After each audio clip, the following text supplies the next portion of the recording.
네, 안녕하십니까. 김정민의 게릴라 방송 하게 됐습니다.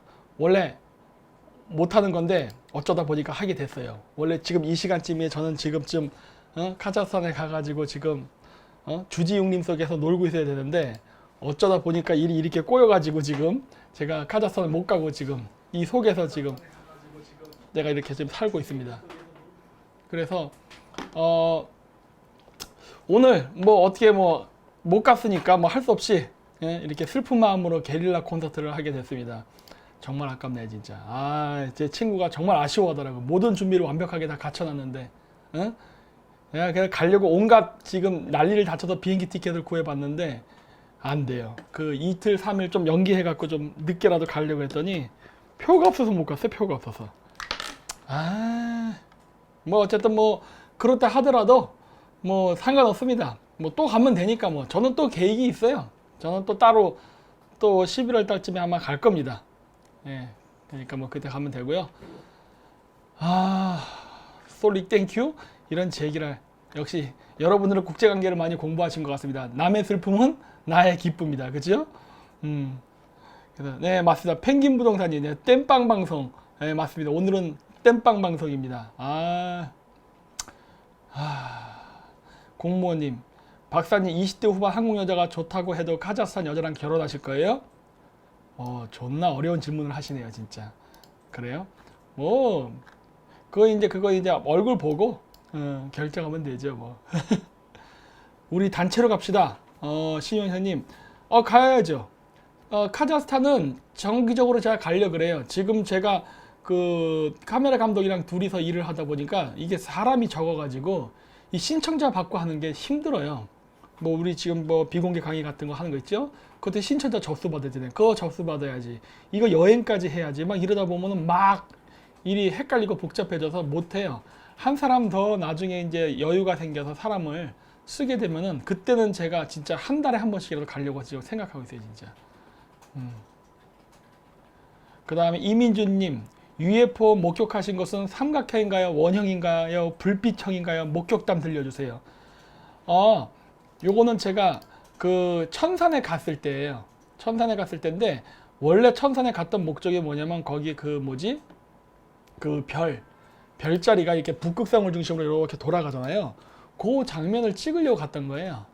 그래서 그 장면 찍으려고 이제 새벽에 한 3시 반쯤인데 그때쯤 가가지고 이렇게 그 택시로 올라갈 수 있을 만큼 제일 꼭대기까지 올라가고 그리고 나서 나머지는 이제 걸어서 올라갔는데 뭐 이제 그 카자흐 친구랑 택시 운전사는 그 밑에서 노가리 까고 놀고 나는 그거 관심이 있으니까 꼭대기 올라가서 보고 있었어요. 그리고 같이 따라갔던 그 한국 사람이 있었는데 그 카메라 감독 하시는 분 그분은 그냥 거기 있으면서 그냥 그 뭐지 카메라만 보고 있었어. 나랑 같이 하늘을 쳐다봤어. 그 불빛을 봤을 텐데 카메라로만 이렇게 막 쳐다보면서 별자리 찍겠다고 했기 때문에 시야가 좁아서 못 봤어요. 그리고 이제 나 혼자만 이제 멍청하게 하늘을 쳐다보다가 그 원래 그 천문을 보면 별자리 프로그램이 있어요. 요즘 뭐 이렇게 뭐 여기 컴퓨터 보면은 스마트폰 보면 이렇게 내가 어디를 가리키면은 내가 보고 있는 쪽에 어떤 별자리가 있다는 거 가리키는 그런 프로그램이 있거든요. 그래서 이제 그 전문 프로그램을 가지고서 이제 별자리를 이제 쭉 본다고 이제 하다가 어떤 특정 지역을 보니까 그 지역 전체가 다 까만 거예요. 꽤 넓은 지역이었어요. 굉장히 넓은 지역이었는데 그게 다 시커먼 거예요. 별이 거기만 없어. 그리고 새벽 3시 반이니까 별이 잘 보이거든요. 그래갖고 이거 별이 왜 안 보이지? 하고 가만히 이게 쳐다보고 있는데 그때 갑자기 나타난 거예요. 그래가지고 너무나도 순식간에 그게 일어났기 때문에 제가 어떻게 그거를 뭐 사진도 찍지 못하고 그냥 멍하니 쳐다보다가 그냥 끝나버렸어요. 근데 그때 내가 쳐다볼 때 소리를 질러서 그때 같이 갔던 그 우리 동기들은 소리는 질렀어요. 제가 으아 하고 비명 질렀거든. 비명 소리는 들었는데 그 UFO를 보지는 못했어요. 정말 안타까워. 이렇게 저랑 그 외에 다른 목격자들도 같이 있었으면 더 좋았을 텐데 저밖에 못 봤어. 근데 진짜 그 사이즈가 굉장히 컸어요. 제가 지금 뭐 좀 찾고 있는데 뭐냐면 제가 카자흐스탄 알마티 여행이라고 해서 만든 게 있는데 그 뒤에 부분에 그게 나와요. 제가 보여드릴게요. 여기 그래서 그때 당시에 내가 하도 사진을 못 찍은 게 아쉬워가지고 여기 있다. 여기 컴퓨터 화면에 보면은 그게 나와요. 여기 에필로그 당구대나라 카자흐스탄 내가 하도 제2부 알마타 기행이라는 게 있어요. 여기 있다. 요걸 누르면은 여기 컴퓨터 화면에 보면은 그게 나와요. 그 소리를 살릴까 내가? 당구대나라 카자흐스탄 하도 지금도 제2부 이불마다 알마타 한 명의 기행이라는 게 아이가 있어요. 여기 있다. 요걸 누르면은 말라리아로 죽어갑니다. 컴퓨터 화면에 보면은 광고 말라리아가 생명을 위협받는 아이. 당구대나라 카자흐스탄 하도 제2부 만들어놨는데 뒷부분에 나왔어요. 아이. 보이세요? 뒷부분에 이런 식으로 봤어요. 이런 식으로. 보이세요? 네. 뒷부분에. 그래서 이런 식으로 봤어요. 이런 식으로. 그래갖고 우와 하고 그때 봤었어요. 근데 그거를 갖다가 찍지는 못했어 제가. 그냥 이런 식으로만 봤어요. 이런 식으로. 이런 식으로 정말 잠깐처럼. 그래갖고 우와 하고 그때 그래가지고 근데 정말 놀랬었는데 찍지는 못했어 제가. 아 소리가 겹쳐놨어요? 뭐 소리는 안 들어도 돼요. 뭐 동영상 그게 중요한 거니까. 그래가지고 우와 하고 그때 그 다음에 정말 놀랬었는데 찍지는 못했어 제가. 아 소리가 겹쳐놨어요? 뭐 소리는 안 들어도 돼요. 아시안 게임보다 박사님 들어와가 더 재밌어요. 이미경. 요즘 아시안 게임이에요? 요즘 아시안 게임? 어디서? 요즘 아시안 게임보다 몰라. 관심이 나도 요즘 그 테레비를 안 봐요. 테레비를. 그러다 보니까 뭘 하는지 알 수가 있나? 예? 그래서 좀 뭐냐 소리가 3번 4번씩 울림. 아니 소리는 뭐 중요하잖아요. 소리는 그냥 제가 그냥 넣었던 그냥 그 뭐야 소리고 그런 건 아니에요. 한번 다시 한번 보여드릴까? 그러면 어디 있어? 이미 제가 내렸나 보네. 그래서 그때 당시에 정말 깜짝 놀랐어요. 나는 그때 평생 처음으로 UFO를 봤거든. 아니 평생 처음이 아니지. 2번째 봤다고 했죠. 2번째 봤는데 너무 어릴 때는 아무런 인지 능력이 없었기 때문에 그게 UFO인지 전혀 모르고 본 거고 내가 이제 커서 봤을 때는 그게 뭔지를 알고 봤거든. 그래서 그때는 진짜 정말 놀랐죠. 아 이게 진짜 있구나 막 이런 식으로. 하여튼 그런 경험을 제가 예전에 했었어요. 그래서 뭐 앞으로도 기회가 되면 좀 볼 수 있을까 싶어갖고 맨날 그 오지를 왔다 갔다 해요. 이번에는 반드시 사진 찍어야지 하고. 근데 이게 항상 준비하면은 안 나타나. 그때 딱 찍었어야 되는데 너무 안타깝더라고요 그게. 그리고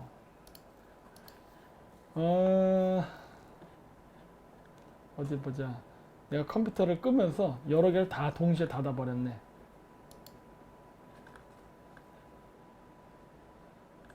예. 뭐 하여튼 뭐 UFO 얘기는 뭐 그렇게 하면 되고요. 뭐 나중에 그 직접 가서 보세요. 보시면은 이제 아실 수 있을 거예요. 거기 제가 제목 알려드렸으니까 그냥 잠깐이었어 가지고 뭐 크게 저도 뭐 뚜렷하게 본 게 없어요. 네.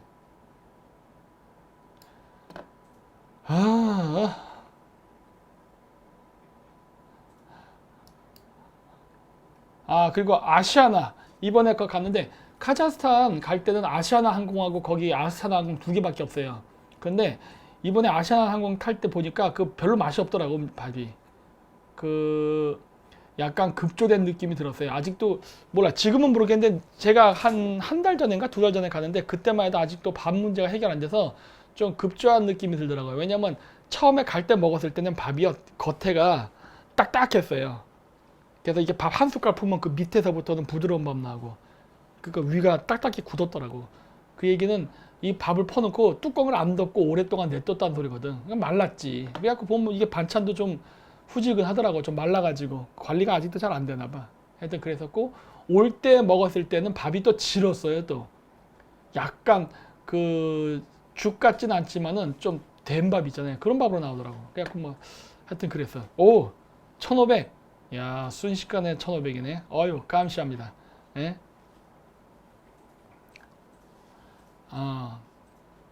그 다음에 또 뭐냐 폼페이오가 방북 취소해도 정은희 태도가 바뀔까요? 이가람님 뭐 별로 중요하지 않다니까 그러네. 미국이 그 북한을 지금 때려잡으면 안 돼요. 왜냐면 미국은 북한을 명분으로 해서 중국을 조져버릴 거라니까. 그래서 잘 보세요 이 뉴스를. 이번에도 그 뭐야 트럼프 대통령이 만날 수도 있다라고 했는데 결국 안 된 거나 다름없죠. 그리고 폼페이오 CIA 국장이 평양 갈 거라고 했다가 북핵 문제 제대로 안 된다고 하면서 그만뒀죠. 그리고 나서 트럼프 대통령이 뭐라고 얘기해요. 야 중국 니네들이 자꾸 협조를 안 하니까 이런 문제가 생기잖아 하면서 중국을 조져버리잖아요. 그래서 제가 얘기했잖아요. 북한 문제를 명분으로 해서 중국을 조져버릴 것이다. 물론 북한은 나중에 조질 거지만은 일단 제1 대상은 중국이에요. 그래서 북한 문제를 갖고 계속 시비 걸면서 좀 중국 때려잡고 있잖아. 응?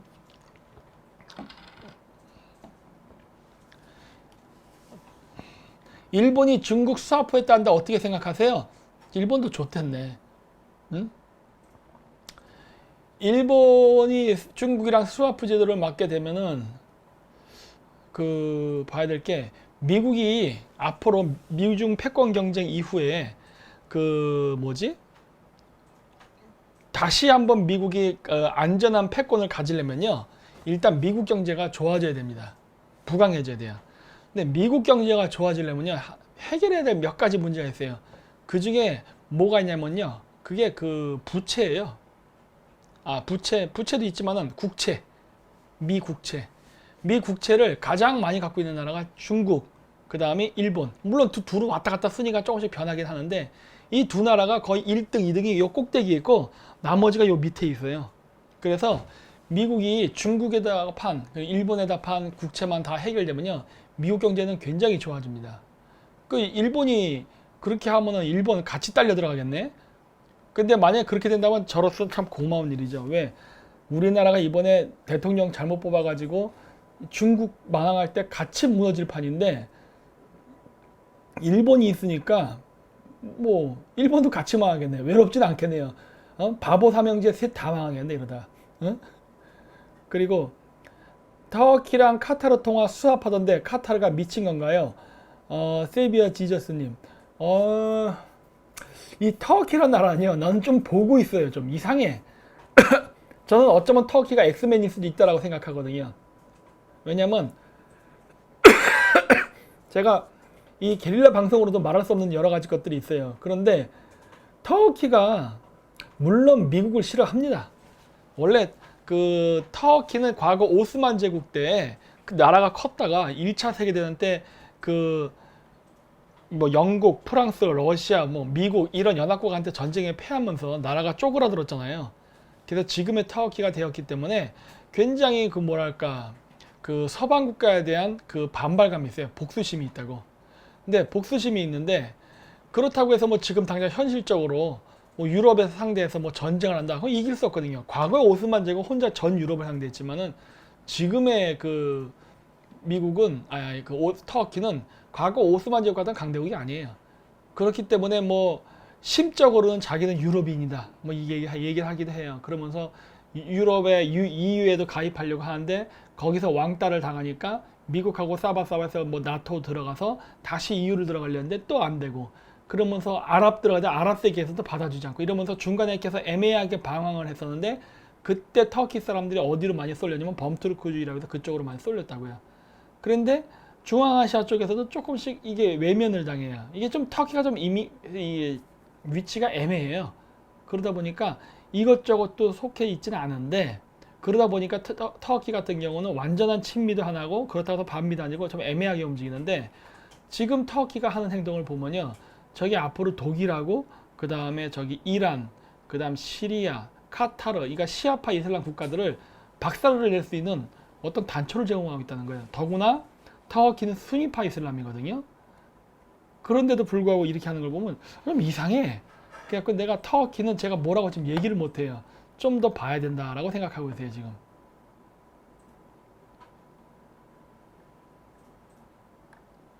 터키가 65만 군부 돈 없어서 유지 안 되는 병신인데 에르도안이 군부 2016년 숙청하고 독재각인데 세속주의도 포기하면 순위파 독재 정권으로 흑해 화약고 가는 거 아닌가요? 그러니까 화약고를 가는데 이 화약고를 만드는 게 결국 그 불똥이 어디로 튀길 거냐 그러면 내가 봤을 때는 이란이에요.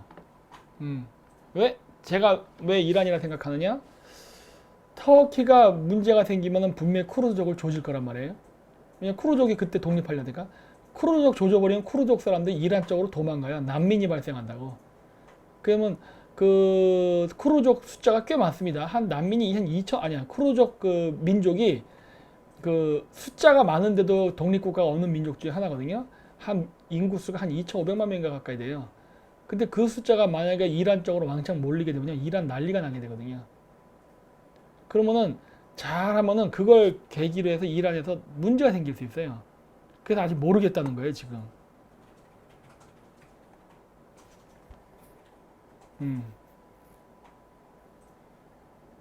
중국이 자꾸 미국한테 개기는데 중국이 어떻게 될까요?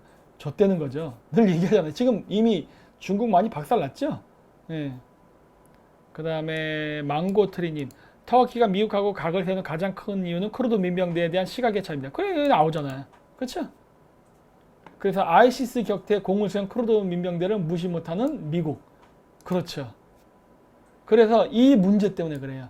미국하고 그 다음에 터키가 사이가 나빠진 데는 쿠르드족이 있다고. 그렇기 때문에 지금 터키 경제가 나빠진 데는 미국의 마사지가 있거든요. 이렇게 되면은 터키의 그 예르도안 대통령은 이 문제를, 이 불만을 쿠르족한테 돌릴 수가 있다고. 이거는 미국하고 쿠르족들이 짜고 치는 고스톱이다 이런 식으로. 그래서 내가 쿠르족을 공격할 거라고 하는 거예요. 그리고 쿠르족에 대한 탄압이 심해지면 얘네들이 이란으로 밀려간다고. 이란 밀려가면은 이란은 지금 가뜩이나 경제도 안 좋고 지금 정치가 불안한 상황에서 쿠르족들이 밀려오게 되면요, 이란도 위기감을 느껴요. 왜냐면 이란 지역에도 쿠르족이 산다니까요. 쿠르족이 사는 지역이 이란, 시리아, 터키, 이라크 4개 나라거든요. 근데 그 애들이 시리아로 몰려가게 되면, 왜냐? 시리아는 시리아 내전 때문에 쿠르드족 속 사람들이 가기 위험한 지역이에요. 터키도 탄압받으면 터키대로 위험해. 이라크도 지금 좀 애매하거든요. 이라크가 또 전쟁이 있었고 내전 상황에서 아직 전후 복구가 잘 안 됐다고요. 그렇게 되면 갈 수 있는 이란밖에 없어요. 그나마. 그래서 대규모 난민이 발생하면은 이란이 굉장히 골치 아픈 상황에 빠지게 된다고요. 그 다음에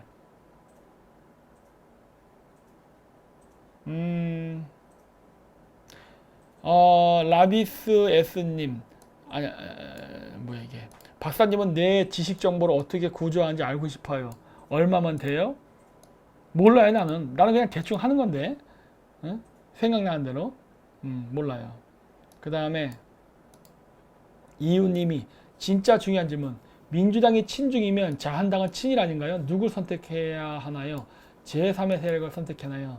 자한당은 친일이 아니라 지금 친중입니다. 얘네들도 친중 이중대예요. 그러니까 그게 지금 참 고민이야. 어떻게 뭐 제3세력을 만들어야 되나? 제3세력을 만들래도 이게 뭐가 문제냐면은 자한당이 갖고 있는 일종의 그 보증수표가 있어요. 이 나이 드신 분들 중에는 그냥 아무것도 안 보고 당만 보고 찍는 사람들이 있어요. 이건 전라도나 경상도에 똑같이 있어. 그런 사람들이. 이 묻지도 따지지 않고 전라도 사람은 민주당, 경상도 사람은 자유한국당을 찍는 사람들이 있다고. 근데 이런 상황에서 만약에 제3세력을 만든다고 해서 새로운 당을 만들잖아요. 그러면 이게 알려지지가 않아가지고 사람들이 계속 그냥 하던 짓대로 한다고. 그러면은 이걸 표를 모아가지고 제3 대한세력에게 표를 주고 싶어도 주기가 어렵게 돼요. 그게 참 어려운 부분이야. 그리고 이게 당을 만든다는 것도 돈이 참 많이 드는 일인데, 결국 그러면 돈 많이 들여갖고 당 만들어 놓고 인기 없는 낙동강 오리가 되는 거야. 저 보세요. 저 뭐야, 옛날 때 뭐 바른당인가 뭔가 하는 거, 그 다음에 뭐 대한애국당인가 하는 거, 이런 것들 만들어 놓고 제대로 역할 안 되죠? 그게 안 돼요. 사람들이 갖고 있는 시각이 있다고. 그냥 자기 습관대로 뽑아. 그래서 그게 안 돼요. 그 다음 박사님 너무 미스터 지아치 박장님 너무 궁금해요. 키르키즈 미군 기지 철군 배경이 궁금해요. 이 러시아랑 짜고 하는 거지 뭐. 응? 러시아랑 짜고 하는 거예요. 키르기스탄에 러시아가 공군 기지가 있거든요. 근데 미군도 있으니까 좀 알력이 있었어요. 그때 당시에 키르기스탄이 경제가 안 좋을 때 키르기스탄이 미군을 내쫓아요. 근데 이것도 참 묘한 게 그 중앙아시아도 서로 민족끼리 싸웁니다. 원래 이웃끼리 사이가 안 좋은 거거든. 카자흐이랑 키르기즈스탄은요 민족이 같아요. 내가 봤을 땐 그래. 왜냐, 언어가 똑같은데 뭐 거의 뭐 사투리 수준이에요. 제가 카자흐어를 하지만 키르기즈어를 들으면 거의 90% 알아들어요. 조금 달라, 발음이 조금 다른데 그 부분만 이해하면 다 알아들어요. 그러니까 어떻게 보면 사투리 정도에 해당하는 정도로 키르기즈와 카자흐는 동일 민족인데 이 둘이 사이가 안 좋습니다. 왜냐 키르기즈는 지금 못 살고 카자흐스탄 잘 살다 보니까 약간 질투심도 있고 여러 가지 복잡한 심정이 있어요. 그런데 카자흐스탄이 최근에 친미 경향으로 이렇게 돌아가다 보니까 키르기스탄이 친러로 돌아섰다고요. 그래가지고 이런 그런 여러 가지 그 관계가 있는데 그러면서 키르기스탄이 친러하면서 중국하고도 관계를 맺어서 중국으로부터 많은 지원금을 받았다고요. 그래서 내가 예전에 그 방송 때 그런 얘기 했을 거예요. 키르기스탄은 앞으로 30년 뒤에는 키르기즈 민족이 사라질 수 있다. 왜? 키르기스탄이 워낙 가난하다 보니까 키르기즈 여자들이 죄다 중국 남자들이랑 결혼해요. 그래가지고 지금 키르기즈 민족의 정체성 자체가 지금 사라지고 있다고. 예, 그러니까 좀 그런 문제가 있어요. 그래서 이제 좀 복잡한데, 근데 또 그럼 미국이랑 러시아가 서로 싸우냐? 또 그건 아니에요. 그 이 그레이트 게임스에 서로 그 주변 국가들 이용하는 거지. 왜냐면 아프가니스탄은요, 러시아가 미국이 또 같이 있습니다. 네. 그래서 내가 강대국들 이해관계를 잘 맞춰서 봐야지 자칫 잘못했다가는 아작난다는 거예요. 다음 JB 바타르님, 카자흐하고 터키는 많이 유사한가요? 50% 같은 것 같아요. 50%. 가끔씩 알아듣는 말이 나와요. 근데 이제 다른 것들도 있어요. 예를 들어 전쟁 하면 카자흐는 소그스예요. 소그스라고 하지만 투르크어는 사바시라고 하는 것 같더라고요. 그 다음에 그 비슷한 단어는 이제 조금씩 이제 단어가 이제 비슷한데 그 무사 싸우는 사람 이제 전사 이런 무사를 갖다가 카자흐어로는 자완게르. 근데 그게 그 터키어는 제 발음이 안 되니까 그걸 이응으로 바꿉니다. 그래서 자완게르가 아니라 야완게르 이런 식으로 얘기하더라고. 그래서 이게 조금씩 달라요. 그래서 이제 안돼 뭐 대충 원리만 알면 비슷비슷해요. 왜냐면 투르크계 민족들이 그 비슷비슷하거든요. ACDC님, 신장의 위구르인들은 중국보다 카자흐스탄이 문화적으로 더 맞을 텐데 카자흐스탄으로 왜 안 가고 중국에 있죠? 아니 자기 땅이니까 그러지. 어? 자기 땅이니까. 그건 자기 나라 망했다고 땅 버리고 도망가요? 일단 그런 문제가 있고 그 다음에 그 예전에 무슨 일이 있었냐면은 그 다만스키 사건이라는 게 있었어요. 다만스키. 그래서 러시아랑 소련 사이에 국경 분쟁이 났었던 적이 있고 또 뭐가 있었냐면은 옛날 때 그 모태통이 그 중원을 점령하고 난 다음에 얘네들이 동투르키스탄이라 그래서 신장 위구르 자치죠. 그러니까 신장 위구르 자치는 중국 애들이 하는 말이고 원래 그쪽 사람은 동투르키스탄이라 불러요. 동투르키스탄. 투르키스탄, 투르크의 땅이라는 소리인데 동투르키스탄 이쪽을 침략을 했는데 그때 당시에 이쪽도 사회주의가 많이 퍼졌었습니다. 소련에 의해서. 그래서 그때 당시에 이제 러시아랑 중국이 약간의 갈등 관계가 있을 때 그 모태통이가 신장 위구르 자체를 침략해서 막 사람들을 죽이니까 어떻게 했냐면 그 소련이 국경을 개방했습니다. 그러니까 지금의 카자흐스탄, 지금의 카자흐스탄이 과거엔 소련이었거든요. 소련의 영토였거든. 그래서 그 카자흐스탄의 국경, 그러니까 옛날 소련이죠. 그 소련의 영토 국경을 개방을 해가지고 그 중국한테 탄압받아가지고 쫓겨오는 위구르인들, 카자흐인들을 받아줘요. 그래서 지금도 알마티 근처에 가면 그 사람들 마을이 있습니다. 위구르인들 마을. 그래서 그 마을에 가가지고 지금도 정착해서 살고 있는 사람들이 많아요. 그래서 옛날 때 그런 일이 있었어요. 그래서 그때 러시아는 국경 개방해서 탈출시켜주고 했었어요. 그 다음에 엔더 발란 링님, 정치 꿈나무 방송 흥분해도 박사님이랑 케미 최고일걸요? 정치 꿈나무가 뭐예요? 뭐 그런 게 있나 보지? 검색해볼까? 누군데 그래? 진짜 있네? 이 아줌에? 이 아줌에 기가 센 것 같던데. 응? 경상도 아줌에 목소리가 되게 톤이 세더라고. 응? 내가 이 지방 사람한테 밀려 내가 표준말을 하니까 이 표준말은 세지가 않잖아요. 응? 이쪽 전라도나 경상도 쪽 말이 좀 세지. 그래갖고 내가 아마 밀릴 것 같아요. 말빨에서 밀릴 것 같아. 그 다음 이주환님, 원유 가격의 미래는 올라갈 가능성이 높죠. 이란 제재하고 일단 이란을 제재하면 어떻게 되겠어요? 이란이 세계 2위의 석유 매장량 국가인데 이란의 석유가 해외로 수출되는 것을 막아버리면요. 그 부족 분량을 누가 채워줍니까 갑자기? 물론 미국의 시엘가스 있고 하지만은 그게 일시적으로는 석유 가격이 올라간다고요. 근데 늘 지금도 얘기하지만 석유값이 많이 올라가려면 결국 무엇이 중요하냐? 러시아와의 관계예요. 근데 아직 러시아랑 지금 완전한 딜이 안 끝났어. 그래서 이제 그 끝나면은 그때는 진짜로 국제 유가 많이 올라갈 겁니다. 몽골은 손혁진님, 몽골은 친미인가 친러인가 한데 몽골은 중립이라고 얘기해요. 말로는. 몽골은 두 개의 국경밖에 없습니다. 북쪽에 러시아, 남쪽에 중국이에요. 딱 국경이 두 개밖에 없어요. 근데 몽골은 강대국 사이에 껴있다 보니까 공식적으로는 중립이에요. 하지만 실질적으로는 친러에 가깝습니다. 친러 반중이에요. 그러니까 이게 그 친중 국가들이 친러인 경우는 별로 없어요. 친중이면은 반러인 경우가 많아요. 왜? 중국과 러시아가 또 사이가 안 좋거든요. 이예맹님, 이제 우리는 미국 셰일가스 석유 사와야 해요. 맞아요. 저도 그렇게 생각해요.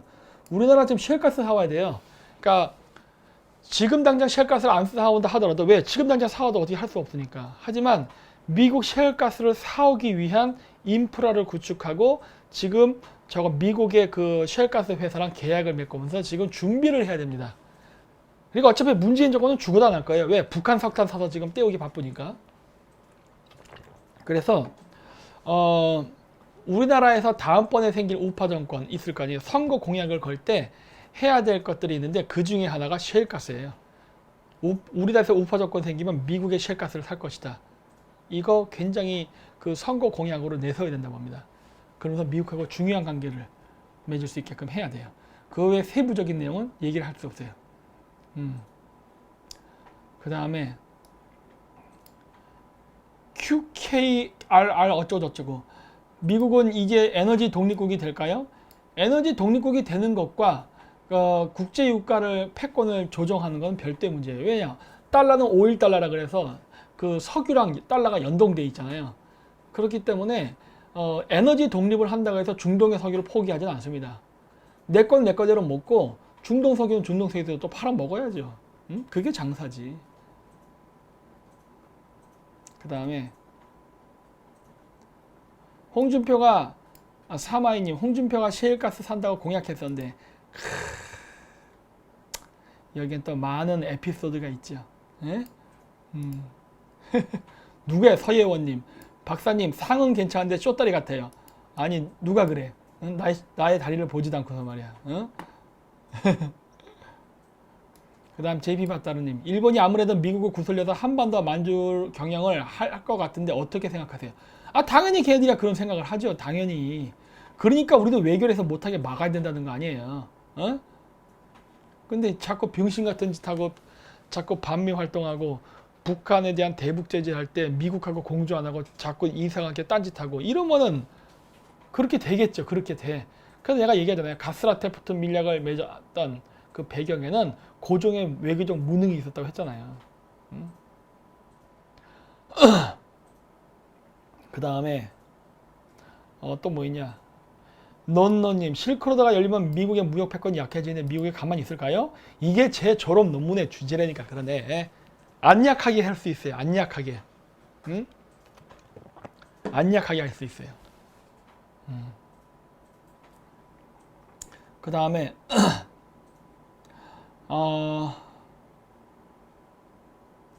김모씨님, 프리메이슨 내 내분 일어나고 있나요? 그걸 내가 어떻게 알아요? 내가 프리메이슨이 아닌데. 여러분이 아시면 한번 알려주세요, 저한테.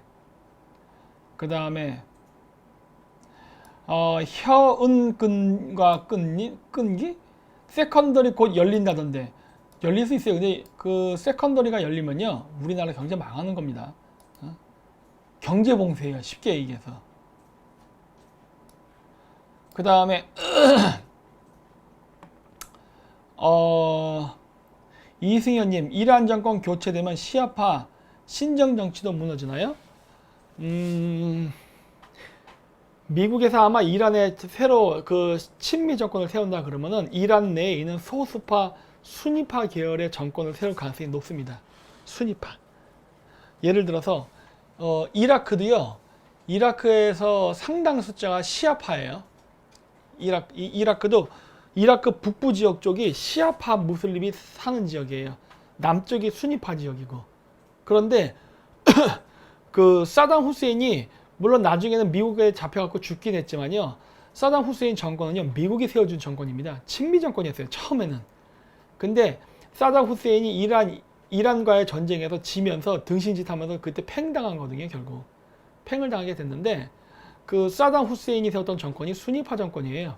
그래서 수니파가 그러니까 이라크에서 큰 다수를 차지하지 못하지만은 그럼에도 불구하고 정권을 잡았다는 데는 미국의 지원이 있었어요. 왜? 수니파 이슬람 계열이 친미적 성향이 더 많다 그랬잖아요. 그런데 하여튼 그런 일이 있었어요. 그래서 만약에 이번에도 이란에서 만약에 전쟁이 나고 정권이 전복되는 사태가 발생한다. 그러면은 이란 내에 수니파 이슬람이 많습니다. 특히 어디 있겠어요? 제가 예전에 지도 보여드린 거 기억나세요? 그 지도 보시면은 거기 그 시아파 이슬람이 있는 지역은 주로 페르시아인인데 그 지역보다는 그 어디 보자. 내가 구글로 찾아볼게요.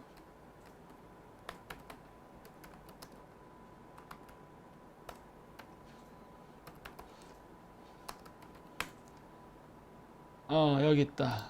자, 이 지도를 보시면은 이렇게 좀 확대해서 볼게요. 자, 이렇게 보세요. 여기 보면 테헤란에도 아제르바이잔 사람이 많아요. 그리고 보다시피 수적으로는 이란 사람이, 그러니까 파르시가 이란 사람이에요. 페르시아 사람. 페르시아 사람이 많지만은 전체적으로 보면은 많은 면적을 소수 민족들이 차지하고 있습니다. 뭐 사실 소수도 아니에요. 보면 꽤 많은 숫자가 있는 경우도 있는데 여기 보시면 알 수 있듯이 만약에 이란에서 지금 이란 정권이 무너지고 새로운 세력이 만약에 대통령으로 나온다. 그건 제가 봤을 때 10중 8구 그거는 저기 뭐야 아제르바이잔 계통의 투르크 계통일 가능성이 높습니다. 그리고 파르시라고 해서 이란 계통의 민족이 2200만 명이잖아요. 그렇죠? 보이세요? 여기 노란색 파르시 2200만이에요. 그렇죠? 2200만이 페르시아인데 아제르바이잔 얼마예요? 2350만이란 말이에요. 아제르바이잔 숫자가 더 많아요. 물론 여기 아제르바이잔은 여기 아제르바이잔 영토를 포함해서 안 포함 안 했구나. 포함 안 하고 2350만인데 이거 보세요. 페르시아인보다 많아요. 이란인이 다수를 차지하지 못한다니까요. 오히려 아제르바이잔 사람이 더 많아. 근데 아제르바이잔을 포함한 이 북쪽의 투르크계 민족들 다 합치면 얘네들이 더 많은 숫자예요. 그래서 만약에 그 이란에서 만약에 혁명이라든가 쿠데타가 나서 정권이 무너지게 되면요. 만약에 하나의 통일된 이란 정부가 세워진다면은 아마 투르크계 계통의 그 아제르바이잔 계통 사람들이 정권을 잡을 가능성이 높습니다. 마치 과거에 사담 후세인이 그랬던 것처럼. 그게 아니라면 아예 이 지역이 독립해버릴 거예요. 그러니까 이란 전체가 친미가 돼갖고 이란의 현지 영토를 보존한 상태로 카스피해를 이렇게 우회해서 통과하는 파이프라인이 건설되느냐, 아니면 파르시, 그 페르시아계 사람들이 바락바락 우겨서 결국 파르시 사람, 즉 페르시아 민족을 배제한 채 투르크계 민족을 중심으로 북쪽 영토로 해서 독립하냐라는 그러한 문제가 생기겠죠. 그러니까 그런 가능성이 좀 있어요. 네, 난 목이 안 좋아요. 네. 레오파드 더 그레이트 789 이란이 최근 부르카를 뒤집어 쓰고 급진 무슬림 한다고 하는데 맞습니까? 망하는 거지 뭐. 이 짓 했다가 미국이 이걸 얼마나 원하는데요. 미국이 미국이 얼마나 원하는데 제발 좀 때려라. 왜? 때리면 그때 합법적으로 조져버릴 수 있거든. 그 다음 망고트리님 김정민 박사님이 유튜브와 함께 미주 중앙일보 고성국 TV를 함께 곁들이면 아주 맛있는 비빔밥이 됩니다. 상식도 많이 들고요. 그래요? 그 다음에 또 뭐 있어? 사마이님 일본이랑 해저 터널 만들면 전략적으로 일본에 좋은 건가요? 우리나라에 좋은 건가요? 그거는 우리가 어떻게 마사지를 하느냐에 따라서 달라져요. 어떻게 마사지에 따라서. 이것도 구체적인 전략을 알고 있지만 제가 방송에서는 얘기하지 않아요. 그런 거는 이제 공작과 전략이기 때문에 제가 얘기할 수가 없어요. 그 다음에 장요난님 박사님 뉴스탄 안정권 실장님도 게스트로 초대해 주세요. 요즘 시간 많으시대요. 이거 이제 생각해 볼게요. 이것도. 예, 저도 그런 생각 한번 해봤어요. 그래서 뭐 최근 근황에 대해서도 좀 물어보고 그럴 생각이 있습니다. 예. 그 다음에 이란 서부에 6.1 지진이 나는데 마사지인가요? 그럴 수도 있고 아닐 수도 있고. 근데 어쨌든 그쪽 자체가 원래 지진대예요. 그래서 굉장히 지반이 약하기 때문에 그런 거랑 똑같아요. 요즘 젊은 사람들 군대 가서 잘 모르겠지만 옛날 때 얼차려 줄 때 겨울에 혹한기 때 밖에다가 우통 벗고서 세워놓고 연병장에다가 겨울에 우통 벗고 세워놓은 다음에 기압을 줄 때 아주 적은 힘으로 상대방을 고통스럽게 하는 고문이 있어요. 그게 뭐냐면은 이렇게 컵에다가 물을 떠와요. 물을 떠서 이렇게 손을 톡톡 적신 다음에 물을 이렇게 탁탁 뿌려 몸에다. 그러면 뒤져요, 뒤져. 왜? 물이 단 지역만 0도씨가 되잖아요. 그러면 아주 이쪽 살이 아리게 아프다고.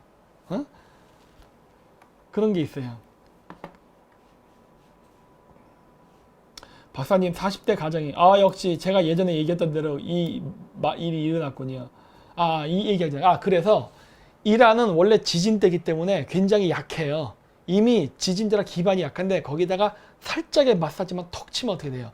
와장창 움직인다고요. 가뜩이나 지진대라 지진 많이 난 적이에요, 거기는. 그래서 뭐 전 둘 다 가능성이 있다 봐요. 그 다음에 여기 뭐 팜티님인데 후원해주면서 질문하셨네요. 아름다운 정신입니다. 40대 가정에 4인 가족과 20억 들고 많이 갖고 계시네. 집 한 채 파시나 보군요. 이민 가기 좋은 나라가 어디 있을까요? 없습니다. 이게 참 아이러니하게도 이민을 가는 게 중요한 게 아니라 직장을 구해야 되잖아요. 직장. 먹을 게 있어야 살지요. 근데 여러분 그거 아셔야 돼요. 미국을 가든 어느 나라 가든 이민 1세대는요 절대 좋은 직장을 가질 수가 없어요. 왜? 언어가 안 되기 때문에. 그래서 무슨 뭐 좋은 직장 못 해요. 만약에 여러분이 뭐 천재 같은 과학자나 엔지니어다 그러면은 될 수도 있어요. 스카웃 받아서. 근데 단순한 문과 출신으로 그냥 보통 회사 출신이었다? 그럼 없습니다. 어떻게든 한국에서 살아남으려고 노력하는 게 좋고 그 방법밖에 없어요. 그러니까 여러분들이 만약에 이민을 생각했다 하면요 평상시에 미리 준비했어야 돼요. 그러니까 준비하라는 게 이렇게 집을 사라 이런 게 아니라 외국에 미리 본인이 이민 가고자 하는 생각하는 염두에 둔 지역이 있으면요 해외여행을 한번 갔다 오세요. 가서 현지 답사를 직접 해야 됩니다. 발품 팔아야 돼요. 이 세상에 노력하지 않고 되는 건 없거든. 그리고 경우에 따라서는요 한 사람은 거기 가서 살아야 돼요. 왜? 언어를 배워야 되니까. 갑자기 내몰려서 가면요 100% 망합니다. 20억이 있다더라 그 재산 다 까먹고 망해요. 그렇기 때문에 뭐 남편분께서 뭐 고정된 수입과 직장을 가지도 못이면 그러면 부인이라도 가고 현지에서 적응하면서 살 수 있는 연습을 해야 돼요. 그럼 뭐 구멍가게라든 뭐라든. 그래서 어느 정도 적응이 된 상태가 됐을 때 움직이게 되는 거지 갑자기 이 땅 하고 탁 가면 그땐 바로 쓰러져요. 그래서 제가 이민은 갈 때 조심해야 되는 거예요. 그러니까 항상 시간이 걸리는 문제예요. 근데 항상 준비 없이 하는 게 문제더라고. 그 다음에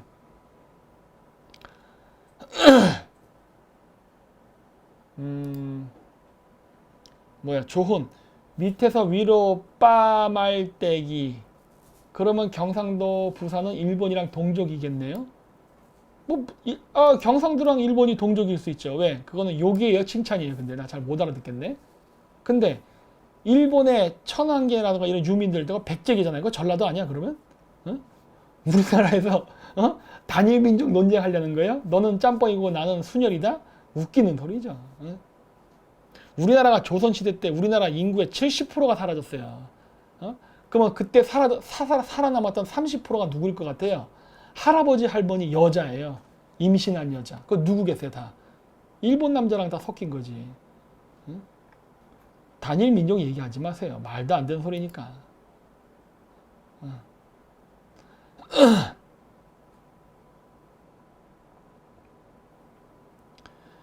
정원승 박사님의 가기는 국익사관을 갖게 합니다. 왜 미국 언론은 트럼프를 공격하나요? 이것도 좀 보세요. 나중에 좀 봐야 돼. 미국은 굉장히 현실적인 나라입니다. 미국은 국익을 위해서는 온갖 짓을 다 해요. 그래서 우리가 생각하는 것처럼 단순 사고방식으로 뭐 적, 아군, 뭐 천사, 악마, 선, 악 이런 거 없어요. 우리나라 사람들이 이런 생각해서 망하는 거지. 손혁재님, 박사님, 우리나라 좌파들은 조국이 중국일까요? 북한일까요? 북중국입니다. 걔네들은 양다리 다 걸치고 있어요. 그 다음에 아쿠아사르 박사님, 미국의 트럼프 이후에 또 PC 글로벌리스트들이 또 집권하면 어쩌죠? 그럼 미국이 삐걱일 것 같습니다. 오바마 힐러 같은 사람들이 또 집권하면 언론 때문에. 근데 이게 그 뭐라고 얘기해야 될까? 그 민주주의 국가는요, 국민을 위해서 일하지 않아요. 물론 독재 국가도 국민을 위해서 일하잖아요. 독재자를 위해서 일하는 거지. 근데 왜 민주주의 국가도 제가 왜 국민을 위해서 일하지 않는다고 생각을 하느냐? 여러분들 정치인들 여태까지 대통령 국회의원 뽑으면서 한두 번 속았어요? 맨날 개새끼들 잘못 뽑았다는 얘기 많이 하죠. 그건 여야 공통적일 거예요. 대통령이 됐던 국회의원이 됐던 민주주의 국가에서 그 사람을 뽑는 사람은요, 정치인들이 누구를 가장 신경 쓰냐면요, 국민이 아니라 자기에게 후원금을 준 사람에게 신경을 씁니다. 잊지 마세요. 미국도 마찬가지예요. 미국의 대통령은 공화당이 됐던 민주당이 됐던 길어야 8년이고 정권은 왔다 갔다 교체가 됩니다.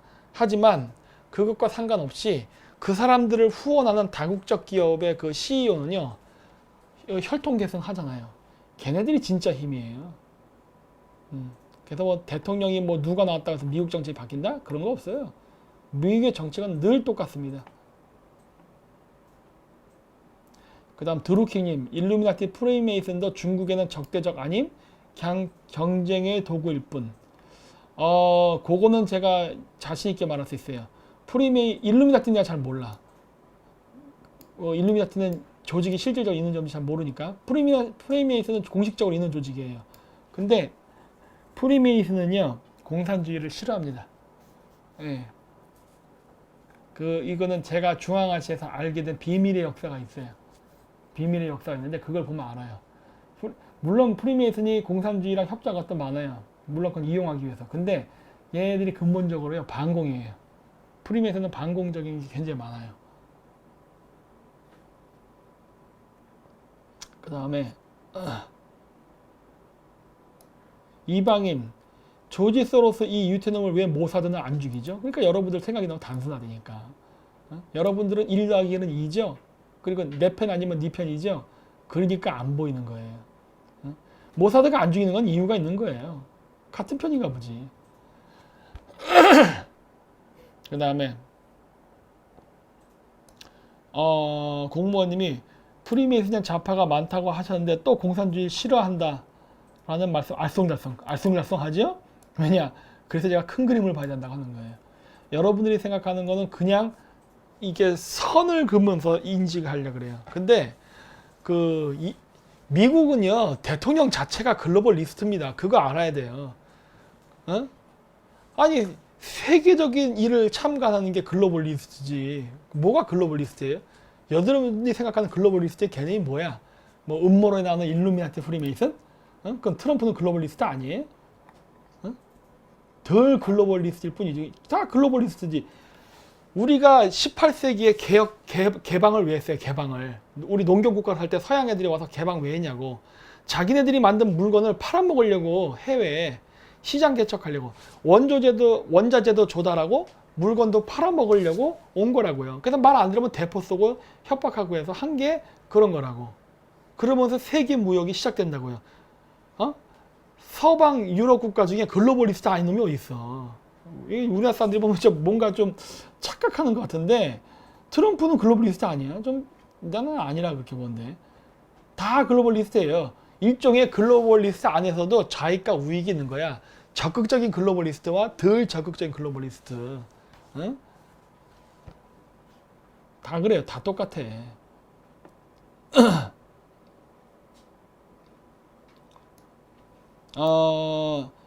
엘리소님, 일루미나티 사상의 정반합이기 때문에 반에 해당하는 공산당 사상도 만들어낸 것이죠. 뭐 그렇게 얘기할 수도 있지만은 여러분 비리 안 쓰고 농사하는 방법 알아요? 비리 안 쓰고 농사하는 방법. 우리나라가 땅이 좁은 상태에서 농사를 짓다 보니까 어떤 문제가 생겨요? 비료를 써야 되죠. 인구는 5,200만이 드글드글거리고 땅은 코딱지만 해. 더구나 70%는 산간지대야. 그건 유용한 땅은 30%밖에 없는데 30%에 5천만 명이 드글드글거리면서 거기 중에도 일부 평지를 쪼개갖고 쌀농사를 지어야 돼요. 이래서 우리나라가 지금 쌀이 자급자족이 안 되는 나라잖아요. 그렇죠? 네? 근데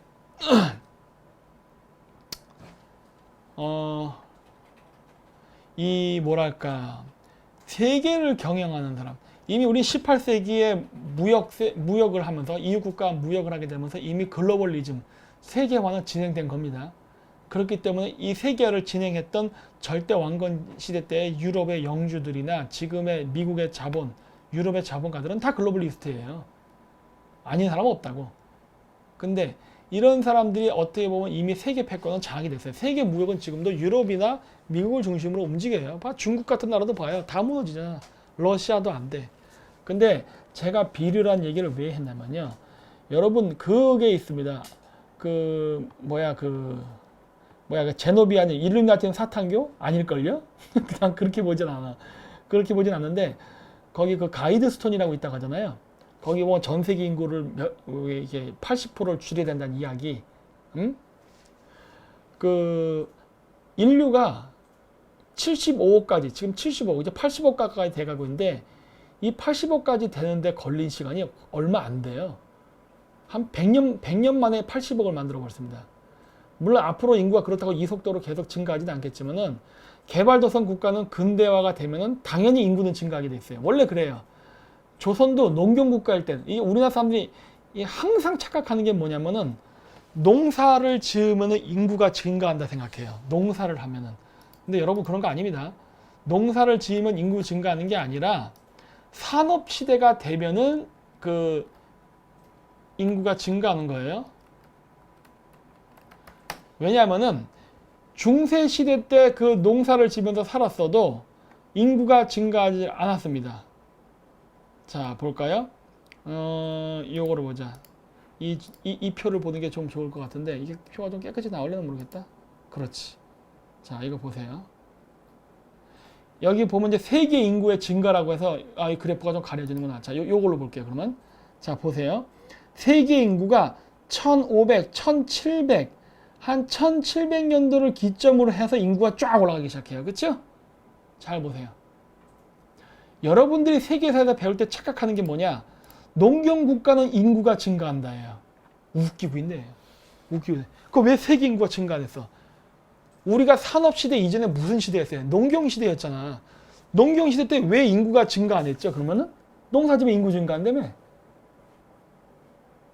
응? 이거를 봐야 돼요. 이렇게 보면은 이게 세계사를 보면은 이 왜곡된 것들이 상당히 많아요. 농경시대 때 인구 증가한 게 아니에요. 산업시대 때 인구가 증가한 거죠. 산업시대 때. 네? 왜 그러느냐? 산업시대가 되게 되면요. 어떤 일이 발생하냐면 의학이 발달하고 비료가, 그리고 이제 가장 중요한 게 비료가 나옵니다. 비료가 나오게 되면 기아에서 해방이 돼요. 근데 인구가 늘어나요. 왜? 단위면적 단 식량 생산량이 늘어나니까. 그러면서 엄청나게 비약적인 또 의술 발달 이런 걸로 인해 가지고 인구가 증가하기 시작해요. 산업화 초기에는. 그래서 산업화 이제 말기에 가면은 지금의 한국이나 OECD 국가처럼 도시화가 이루어지고 도시화가 끝나고 나면 그때부터는 점점 인구가 감소해요. 저출산 고령화로 가기 시작합니다. 근데 산업 초기, 즉 개발도상국 때는 인구가 팍 증가해요. 우리나라도 옛날 때 그래서 남자들 정관 수술하고 그랬잖아요. 예비군 훈련 가면은. 그래서 뭐 둘만 낳자 하다 하나 더 많다 뭐 이런 식으로 슬로건 나오고 막 했다가 요즘은 뭐 나래도 안 나지만은 그래서 전 적이 있다고요. 그래서 개발도상국 초기에는 인구가 팍 증가해요. 산업국가일 때. 지금 전 세계에서 아직 산업화되지 않은 지역이 굉장히 많아요. 이런 지역이 만약에 산업화가 된다 그러면 세계 인구 어떻게 될까요? 산업화. 지금 글로벌리즘에 의해서 세계화에 의해서 전부 무역이 확장되면서 인구가 지금 이게 확장되고 있는데 지금 아프리카도 대부분 개발도상국이죠. 동남아시아, 남미 전부 다. 근데 거기가 산업화가 이루어진다 생각해봐요. 산업화가 되는 순간 어떻게 되는 겁니까? 인구가 증가합니다. 인구가 증가하면 어떤 문제가 생길까요? 예를 들어 한국 같은 나라, 그 다음 유럽 같은 나라, 미국은 좀 예외야. 이런 나라들은 지금 자원 같은 건 다 해외에 의존해서 먹고 사는 나라죠. 선진국이긴 하지만. 근데 이런 나라들이 어떻게 되냐면 굶어 죽게 됩니다. 왜냐? 그게 단적인 예가 중국이에요. 중국이 개혁개방 초기에는요, 석유를 수출하던 나라예요. 근데 석유를 수출했던 나라인데 지금 석유를 수입하는 수입 대국이 됐습니다.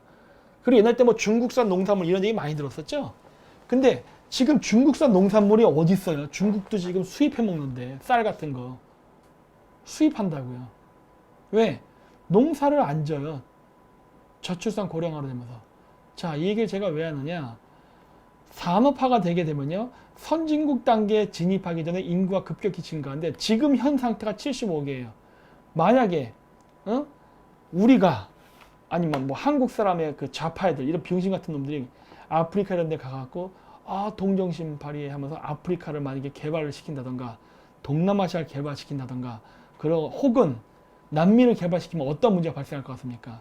세계 인구 얼마 될 것 같아요? 500만 명이 넘을 수도 있어요, 진짜. 500억이 넘을 수도 있어요. 지구가 버텨날까요? 그리고 브라질이 됐던 동남아시아가 됐던 우리가 지금 동남아시아 농산물 많이 수입하거든요. 동남아시아가 선진국이 된다 쳐봐요. 동남아시아가 선진국이 되면은 동남아시아가 지금 태국 같은 나라가 지금 쌀을 수출하는데 우리나라한테 쌀을 수출할까? 응? 생각해보라는 거예요. 이 세계의 질서라는 게 참 어렵고 힘든 거예요. 왜냐? 말로는 온갖 아름다운 얘기 다 할 수 있어요. 세계 평화, 인류에 대한 사랑, 블라블라 다 할 수 있어요. 근데 만약에 전 세계가 다 산업화가 된다면은 그 뒷감당 누가 할 거예요? 여러분들과 책임질 수 있어요? 말로는 아름답게 얘기해요. 좌파들이 막 어디 가서 뭐 어쩌고. 근데 지금 여러분들이 그런 한가한 말을 하고 지금 저 이 에어컨 켜진 방에서 제 방송 보고 아이스크림 먹고 하는 건요. 바로 우리 이웃의 가난한 나라가 있기 때문이에요. 이거는 우리가 원하든 원하지 않든 어쩔 수 없는 거예요. 어쩔 수 없는 거예요. 예. 이게 이 세상은요. 공평하지 않아요. 부자가 있으면 가난한 자가 있는 거예요. 부강한 나라가 있으면 가난한 나라가 있어요. 그래서 우리가 해야 될 건 뭐냐? 우리가 바로 그 가난한 나라에 들어서지 않게끔 하는 게 중요한 거예요. 우리는 지금 고생을 해서 여기까지 올라왔다고. 그런데 여기서 스스로 밑으로 떨어져 내려가겠다고? 이거 내려가면 다시 올라올 수 있을 것 같아요? 내가 얘기했잖아요. 우리나라는 지금 우리나라가 문재인 대통령이 경제를 말아먹어서 경제가 몰락하면은 그거 슬퍼할 나라 아무도 없어요.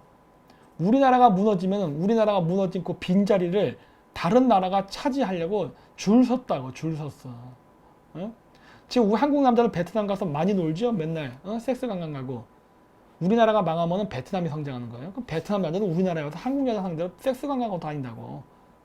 그러니까 알기다 하고 그런 얘기하는 거예요. 알기나 하고. 자, 이 얘기를 제가 왜 했느냐? 그 프리메이슨 음모론에서 인구에 대한 부분이 나오는데요. 이 인구 문제는요. 정말 어려운 문제예요. 뭐 세계 인구를 감소시키니까 개새끼다 어쩌고저쩌는데 여러분들이 그런 얘기를 하지만 여러분들은 그거를 결정할 수 있는 상황이 됐을 때 어떻게 할 거예요? 이 좁은 지구 속에서. 그러니까 그거는 함부로 얘기할 수 있는 게 아니야. 그러니까 나는 이 부분에 대해서는 얘기를 못해요. 왜? 어려운 부분이야. 근데 이 얘기를 제가 왜 했느냐? 공산주의 국가 왜 생긴 줄 알아요? 공산주의를 하게 되면 그 나라는 무너집니다. 정말 공산주의 국가는요. 나중에 한번 공산주의 국가 하면 다 관광 가보세요.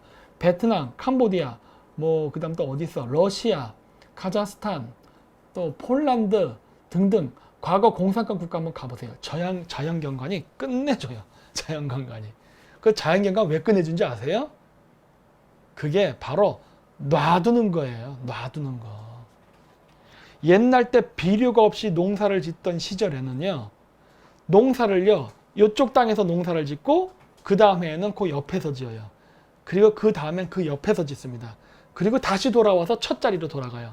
이게 돌려가면서 지어요. 농사를. 그러면 나머지 빈 땅에서 뭐 하느냐? 가축 키우면서 가축들이 똥을 거기서 싸게 만들어서 비료를 생산합니다. 그렇게 하면 땅을 쉬게 만드는 거예요. 그리고 가축들이 거기다 똥을 싸가지고 비료를 만들어서 그 땅을 다시 비옥하게 만드는 거예요. 그리고 나서 다시 거기서 재배하는 거예요. 그러면서 가축도 돌리고 이게 농사도 돌리고 이거를 돌려가면서 하는 거예요. 그게 가장 이상적인 농업 형태예요. 그래야 우리가 화학 비료가 들어가지 않은 농산물을 먹고 건강한 신체를 가질 수 있어요. 그래야 이렇게 GMO라든가 이런 게 오염되지 않은 자연 고기를 먹을 수 있어요. 카자흐스탄은 그런 고기가 많아요. 왜? 카자흐스탄은 100% 유기농이에요. 농산물하고 고기가 다. 그래서 애들이 튼튼하다고. 이 얘기를 제가 왜 하느냐? 프리메이슨이 공산주의 만들었다고? 그래서 어쩌라고? 세계 인구가 18세기에 산업혁명이 왔을 때 모든 국가가 다 산업국가 되면은 그거 어떻게 할 거야? 그 뒷감당은. 이게 참 어려운 문제라고 하는 거예요. 그래서 공산주의가 된 지역은 나중에 다 개발 들어갈 겁니다. 나중에 일종의 휴경지예요. 휴경지. 응? 여러분들이 원하든 원하지 않든 이 세상을 지배할 수 있는 정도의 능력이 된다면 그때 여러분들이 그런 절대 권력자라는 입장에서 한번 지구 경영을 생각해 보세요. 어? 다 이유가 있는 거라니까. 어?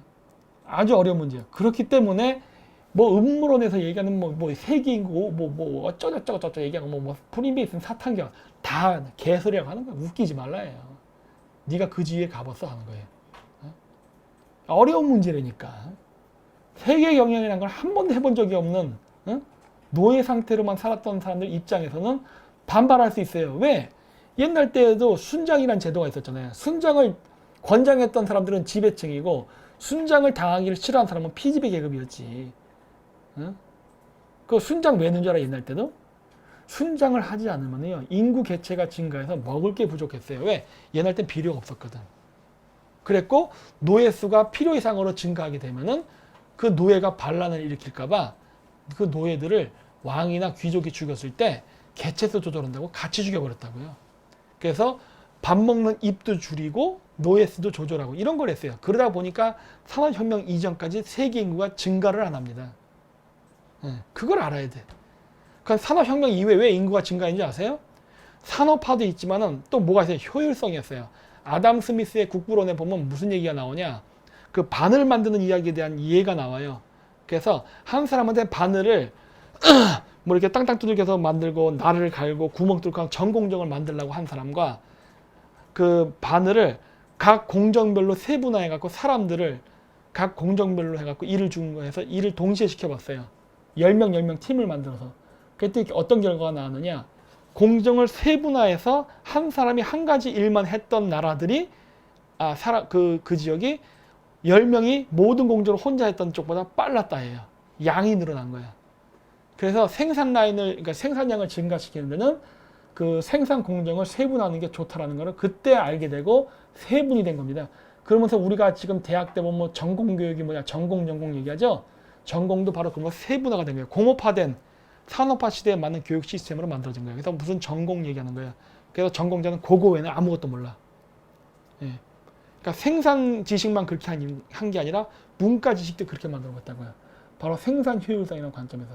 물론 앞으로 그게 안 돼요. 4차 산업혁명 그게 안 되지만 과거 2차 그 산업혁명 때 그런 일이 있었어요. 근데 플러스 또 어떤 일이 있었느냐? 그 분업화를 시켜놓고서 이번엔 또 뭐를 실험해봤냐? 그거를 노예한테 분업화 시켜서 하고 하나는 일반 평민한테 월급을 주면서 돈을 주고 시켜봤어요. 그때 어떤 일이 벌어졌냐? 돈을 주고 시킨 쪽이 월등하게 속도가 빨랐어요. 그래서 어떤 결론을 달아났느냐? 농경사회가 끝나고 산업사회로 이제 그 세계의 산업이 1차 산업이 2차 산업으로 산업혁명이 일어났는데 2차 산업혁명이 일어난 이 산업혁명 시대에는 노예가 불편하다예요.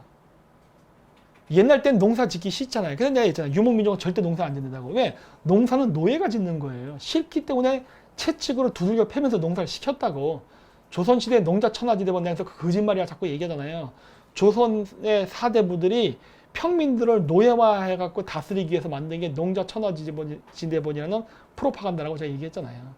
하여튼 그랬는데 그래서 2차 산업혁명 이후에는 이 2차 산업혁명에 맞는 공업국가 시스템에 맞는 가장 바람직한 사회 구조가 무엇이었느냐? 계급이 있는 봉건사회가 아닌 자유시민사회였어요. 그게 산업혁명이에요. 왜?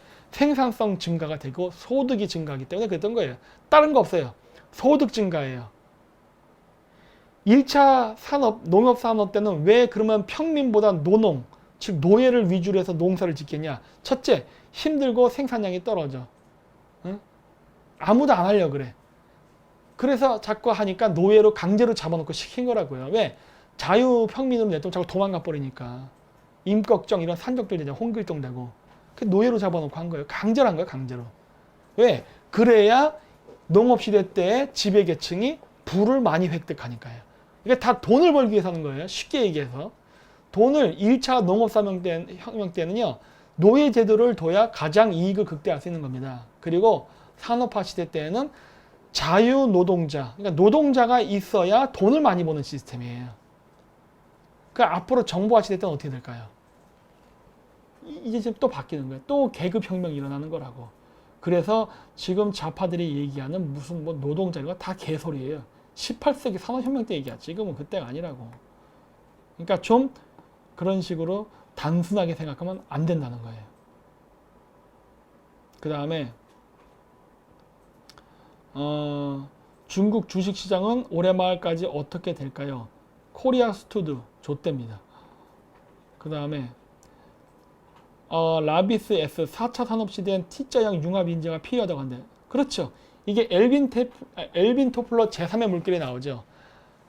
그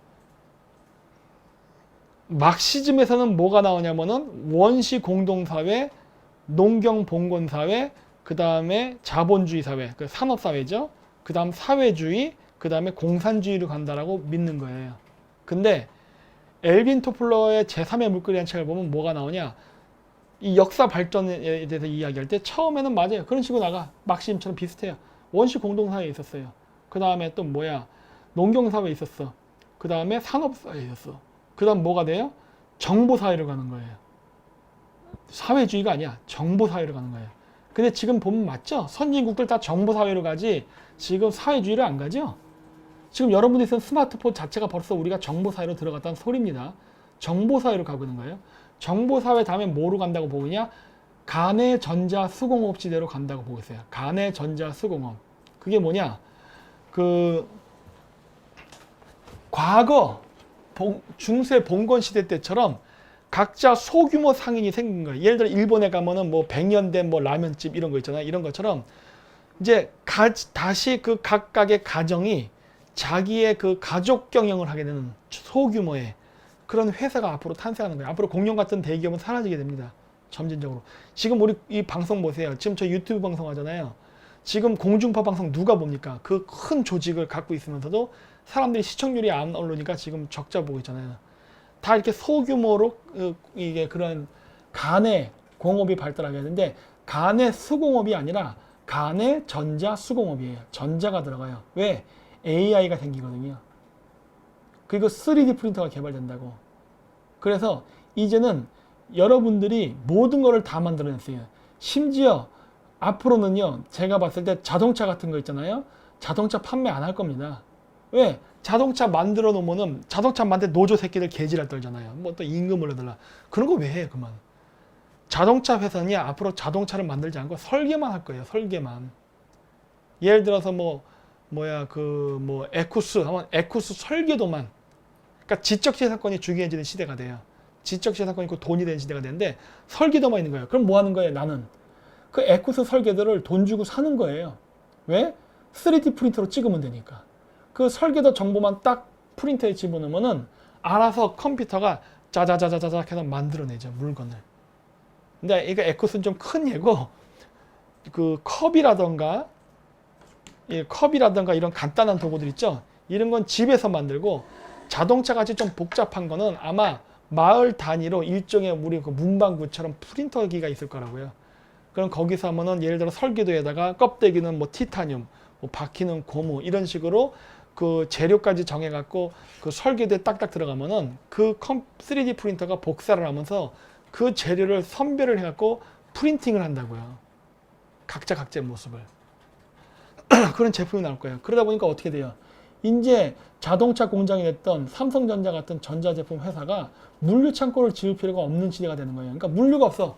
그러니까 우리가 뭐 물건 사면은 저도 지금 드론 샀는데 지금 벌써 10일째가 돼도 안 오고 있어요. 이 개새끼들 진짜 뭐 하는지 모르겠는데 주문을 하게 되면은 배달 기간이 없어지는 거예요. 그러니까 배달 직업도 사라지는 거지. 어떻게 된 거예요? 집에서 그냥 만들어서 나와. 네. 그런 시대가 열리는 거예요. 그래서 간의 전자 수공업이라는 거예요. 갑자기 순간적으로 제 눈에 확 띄는 질문이 있어요. 너나 잘해님, 애인도 만들어 주나요? 당연하죠. 섹스돌 있죠, 섹스돌. 어? 그런 거. 설계도만 입력시키면 되거든. 설계도만. 재료 뭐, 고무는 뭐, 이런 식으로 설계 도면만 딱 3D 프린트에 탁 집어넣으면 어떻게 돼요? 쭈르륵 만들어지지. 거기다 여러분 여기 3D 이거만 끼면 되는 거 아니야. 그러니까 지금 이런 식의 시대가 지금 열리고 있어요. 지금. 그래서 산업 시대 전반이 다 뒤집힙니다. 노조 없어져요. 왜? 노조가 필요 없는 시대가 오는 거거든. 근데 무슨 뭔 아직까지도 지금 뭐 노동자 개소리 하고 있어 진짜. 어? 막시즘 틀렸다니까요. 막시즘이 이거 사회주의, 공산주의가 아니에요. 정보 사회에서 간의 수공업 다시 거꾸로 돌아가는 거예요. 하지만 앞으로 올 미래의 간의 전자 수공업은 중수의 봉건 시대의 계급 사회는 아니에요. 왜? 계급은 안 돼. 계급 사회는 생산성의 효율성이 떨어지기 때문에. 왜 계급 사회가 안 되는 줄 아세요? 계급 사회가 되면은 사람들의 창의력이 떨어진다고요. 이 4차 산업으로 들어가면 3D 프린터가 나오고 앞으로 설계를 할 수 있는 능력이 이제 중요한 거예요. 설계를 할 수 있는 능력. 근데 내가 어떤 제품을 설계를 한다는 건요. 뭐가 필요한 거예요? 창의성이에요. 그럼 창의성이 많은 사람들이 많은 나라일수록 그 나라는 많은 제품을 수출할 수 있는 힘을 갖게 되는 거예요. 정말 특이한 발상, 남들이 상상도 못했던 발상을 하는 거. 그래서 제가 앞으로 미래 시대는 변태의 시대라고 봅니다. 변태의 시대. 남들이 생각하는 대로 생각하는 거는 안 돼요. 그래서 여기 클리오니리안이 말해 콘텐츠. 맞아요. 콘텐츠가 중요한 시대가 되는 거예요. 그래서 그 콘텐츠를 파는 시대가 되는 거예요. 그래서 앞으로의 교육은 창조적인 능력, 즉 AI가 할 수 없는 것을 할 수 있는 창의적 능력을 가지는 시대가 돼야만 됩니다. 그래야 사람이 살아남는 거예요. 사람들이. 기계를 상대로 해서 살아남을 수 있는 거예요. 노조는 없어져요. 거기에서 노조가 왜 필요해? 노조 자체가 필요 없는 세계가 되는 건데. 이러한 미래의 시대의 흐름을 지금 파악을 전혀 못하고 있잖아요. 그러면 우리나라가 어떻게 지금 4차 산업, 맨날 안철수? 맨날 4차 산업, 3차 산업 얘기해. 4차 산업이 뭔데? 우리나라가 지금 4차 산업을 맞이할 수 있는 그 내장, 체질 구조가 지금 개선돼 있어요? 개선이 안 돼 있다고. 근데 우리나라가 지금 당장 젊은 사람들이 실업자가 안 되고 이 4차 산업 시대에 할 수 있는 게 있습니다. 뭔지 아세요? 지금 젊은 사람들. 그게 바로 용병이에요. 용병. 지금 당장은. 용병이 뭔지 알아요? 저 시리아 같은 데서 전쟁할 때 총 들고 싸우는 거. 그거 용병이라 그래요. 근데 여러분들 그런 거 싫어할 거 아니에요. 나 나가서 총 싸우기 싫어. 앞으로 용병은요. 드론이에요. 여러분 스타크래프트 잘 아시죠? 우리나라 사람들이 보면 컴퓨터 게임은 하여튼 세계에서 하는 모든 컴퓨터 게임은 한국 사람이 다 휘젓고 다니네. 여러분들은 훌륭한 전사가 될 수 있는 자질을 타고났어요. 왜? 앞으로 전쟁은 용병이 그 드론으로 하기 때문에. F-22도 무인화될 거고 탱크도 무인화되고 보병도 무인화됩니다. 다 드론화돼요. 근데 우리나라처럼 컴퓨터 게임 잘하는 사람이 없어요. 스타크래프트 잘하는 사람들은 전쟁도 잘할 거야. 그래서 여러분들은 용병으로서는 고용되기 딱 좋은 사람들이에요. 한국 사람들. 그래서 당장 내가 봤을 때 어느 정도 해결은 돼요. 예. 되는데 어쨌든 그런 많은 것들이 지금 됩니다. 채팅 연결이 해제됐다는데 인터넷 끊겼다. 저만 끊겼나 봐요. 예. 그래서 지금 안 되네. 인터넷 연결 끊겼는데 저는 안 그래요? 저는 끊겼어요. 희한하다. 그럼 끊긴 대로 할게요. 어차피 뭐. 근데 댓글이 안 보이는데, 근데 핸드폰으로 봐야겠다. 인터넷이 왜 끊겼었는데, 근데 노트북만 끊겼어요. 신기하다. 씨.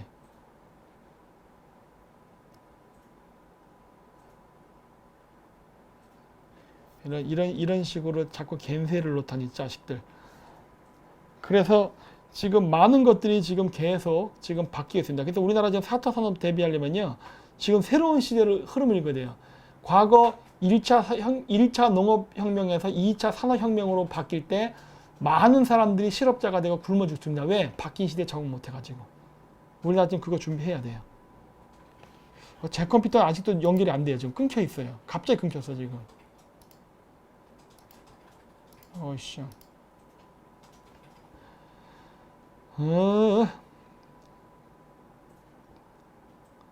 그 다음에 이동호님, 안 실장 노트북 때 해킹으로 박살남. 그런 거 같더라고요. 그 얘기를 들어봤는데 그 반도체가 박살났대요. 물리적 파괴가 이루어졌다 그러더라고. 그래서 그건 내가 봤을 때 진짜 대단한 해킹인 것 같아. 그 해킹은 이렇게 저처럼 접속이 끊긴다든가 이런 거 정도지 물리적 파괴는 쉬운 일이 아니거든요. 고단수가 있나 봐. 근데 사실 제가 이런 강의를 하지만은 뭐 저한테 신변 위협 자꾸 얘기하는데요. 저는 그 저보다는요 오히려 안 실장이 더 위험합니다. 왜? 저는 어떻게 보면 전 세계적인 걸 이야기해요. 그래서 일반적인 거 그러면 전 세계적인 거 얘기하면서도 보세요. 저는 미국을 까지 않잖아요. 미국의 그러한 그 국제 외교 전략 속에서 각종 벌어지는 공작 이런 것들 얘기하는 거예요. 근데 어떻게 보면 그 좌파들이 좋아할 만한 내용이에요. 좌파들이 좋아할 만한 내용이지만 저는 그 좌파들이 좋아할 만한 내용을 갖다가 우파화 해버립니다. 우파화. 대표적인 게 그거 제가 예전에도 많이 그 보라고 권장했던 미국은 동아시아를 어떻게 지배했나라는 그 책이 있었어요. 그 책은 문정인이가 감수한 책이에요. 좌파 책이지. 그 맨날 미군 철사라고 주장하는. 근데 그 책을 좌파 애들이 출판했을 때 원래 목적은 뭐였냐면요. 그걸 보면서 봐라. 미국 놈 개새끼야. 그러니까 미국 놈을 한반도에서 쫓아내자. 이런 식으로 말하려고 그 책을 갖다가 이렇게 해놓은 건데 저는 그 책을 읽고서 어떻게 한 거예요? 봤지? 너희들 개기면 뒤져? 이런 식으로 얘기한 거라고요. 현실주의 정치를 얘기해서 현실주의. 그러니까 문정인이나 이런 좌파 사람들이 그 책을 출판하고 이렇게 할 때는 반미 프로파간다를 퍼뜨리려고 한 거예요. 뭐에 입각해서 이상주의. 세상에는 아름다운 유토피아가 있어. 공산주의, 막시즘 얘기하면서.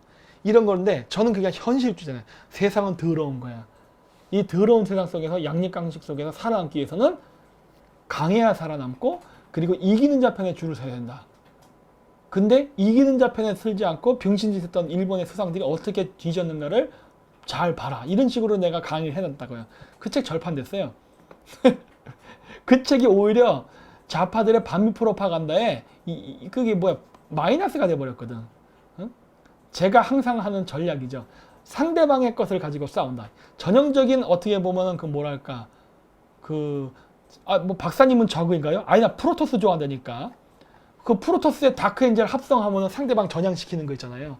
나는 그런 식이거든. 응? 그래서 좌파 책을 가지고 나는 우파를 만들어 버리는 거야. 예. 난 항상 상대방의 전략을 역공으로 이용한다 그랬잖아요. 그런 식으로 해요. 트루 시너리님 그리고 박사님 미국이 달러를 리프팅한다는 말인데 혹시 아시는 게 있나요? 그렇게 하긴 할 겁니다. 지금 당장은 아니에요. 예. 다크아칸 그래. 다크아칸의 그 마인드 컨트롤이에요. 지금 제 모습이 어떨지 잘 모르겠지만은 이 수염도 좀 안 깎았죠? 이 머리도 좀 막 가고 이게 왜 이러냐면 제가 오늘 아침 7시까지 스타크래프트를 했어요. 오랜만에 하다가 페인이 돼가지고 지금 잠을 못 자서 우리 여기 감독 촬영하러 왔을 때도 자고 있었어요. 아까 2시 40분까지. 그래서 일어나고 세수만 하고서 그냥 방송 찍느라 좀 몸이 부시시합니다. 예. 그 다음에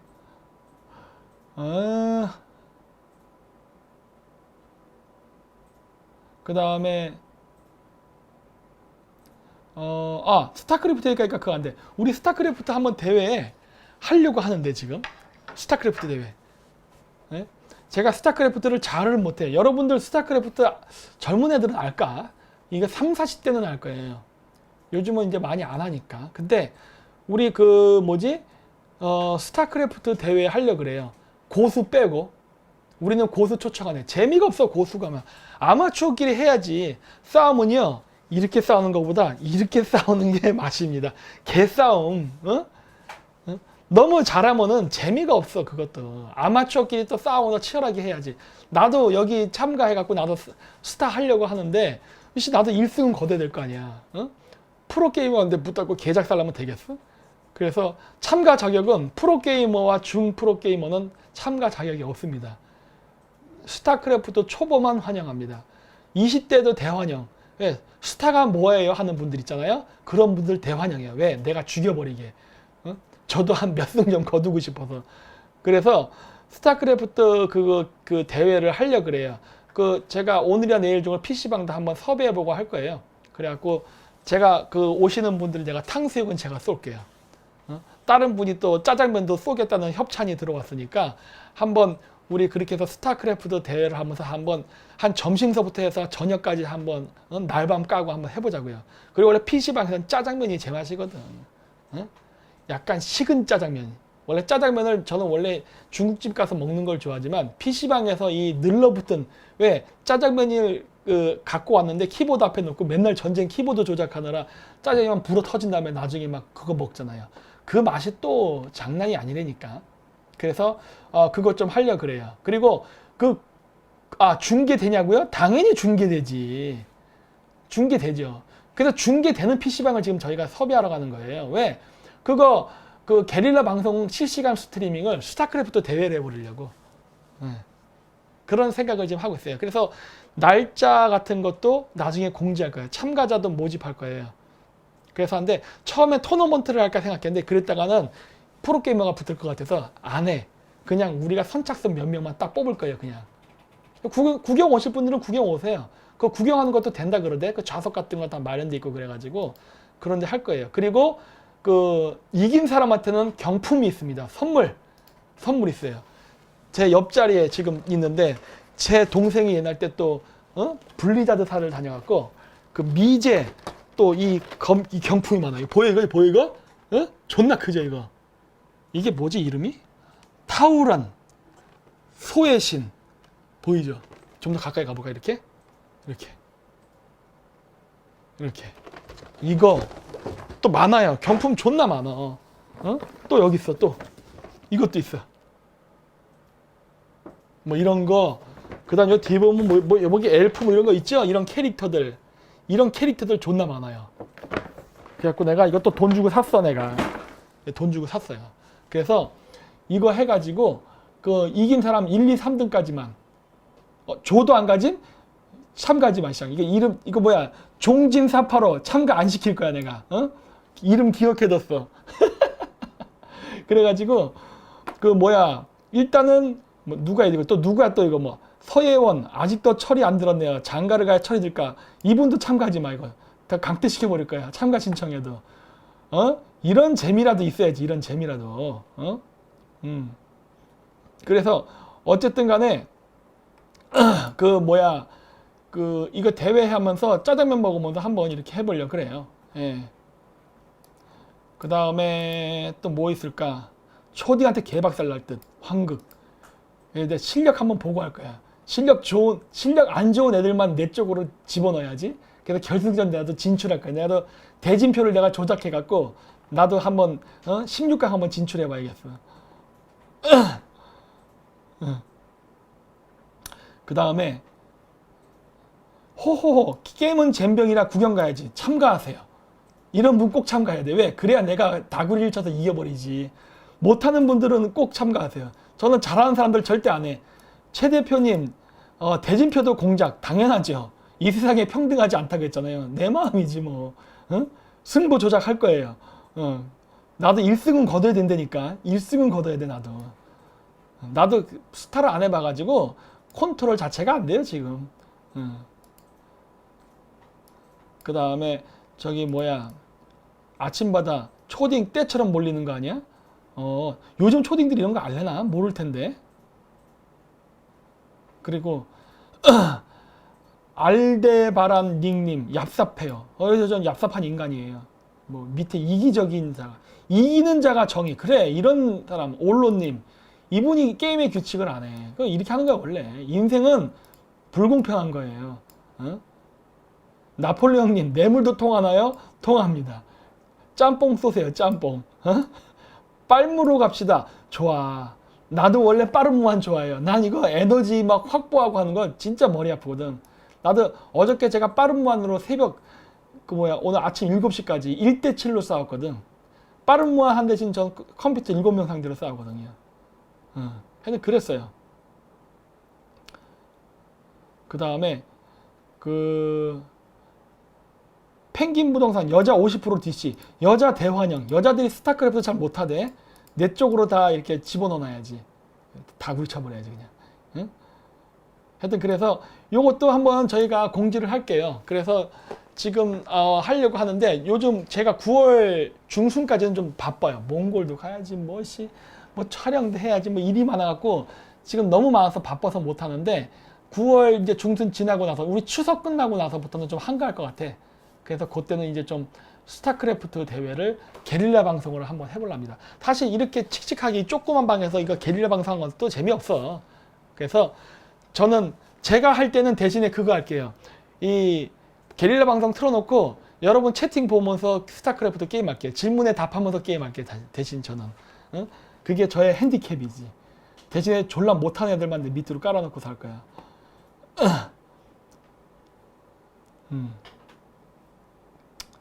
시로코님, 자원이 한정되어 있어 현실 감각이 있음. 헌터로 갑시다.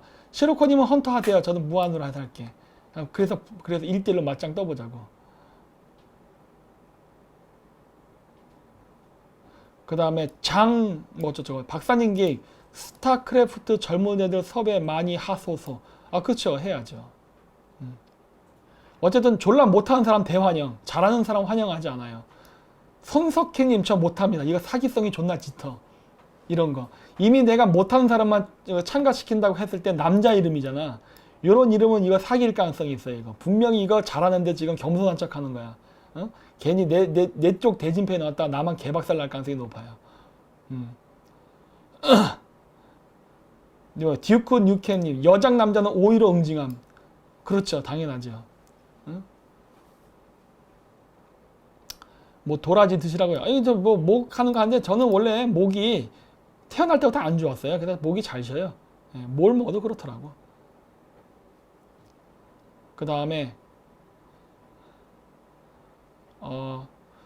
그렇죠. 크리에이터 이님 프로게이머 잠입주의보인가요? 그렇죠.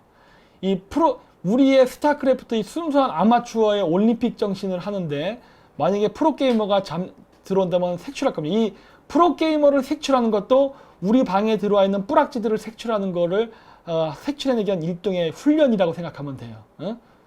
그래야지. 4대4대 1대1대1 각자 싸우는 거 존나 좋죠. 그것도.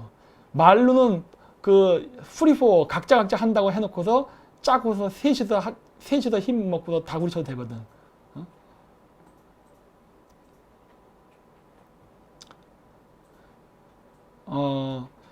별의별 훈련 당연하죠. 이 뿌락지를 색출하는 훈련은 우리가 스타크래프트 대회를 통해서 연습을 할 겁니다. 그리고 우리가 스타크래프트 게임을 하는 거는 여러분들을 취직시키기 위한 저의 그 훈련입니다. 직업 훈련. 왜? 앞으로 우리나라는요, 얘기했잖아요. 4차 산업시대가 되고 나면 드론으로 전쟁한다고. 여러분들이 스타를 잘하면 용병으로 해외에 취업한다니까. 제가 지금 그 취업시켜주기 위해서 직업훈련 시켜주는 거예요, 지금. 아침마다 아지매 리그 추천. 아지매도 참가시킬 거예요. 내 쪽 리그로. 그래야 박살내고 나도 1승 얻지. 응?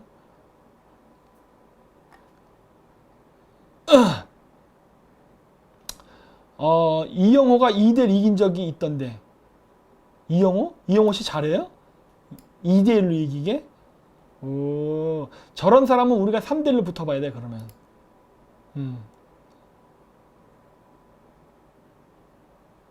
해킹 대회? 누구를 해킹해? 그 다음에, 어쨌든, 그래서, 4시 27분이네? 야, 이거 말 어리버리 해도 벌써 1시간 반 되는구나. 아, 여러분 요즘 그거 보세요. 그 안정권 씨가 하는 그 안정권에 들다? 안정권 씨는 막 4시간 반씩, 3시간씩 막 방송하대. 야, 난 이거 1시간 반 만에 현기증 나는데. 오늘 아까 2시 반에 일어나고 너무 배고파갖고 라면 한 그릇 끓여 먹고 지금 방송 찍었더니 1시간 반을 얘기했더니 배가 존나 고파요, 지금 막. 어질어질해, 지금 막.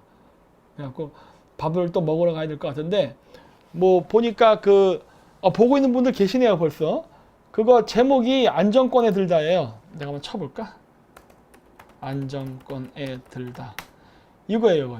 이게 동영상을 실시간 스트리밍을 하고 나면은 다 삭제해버리더라고. 그래서 그 시간대에 보지 않으면은 못 봐요.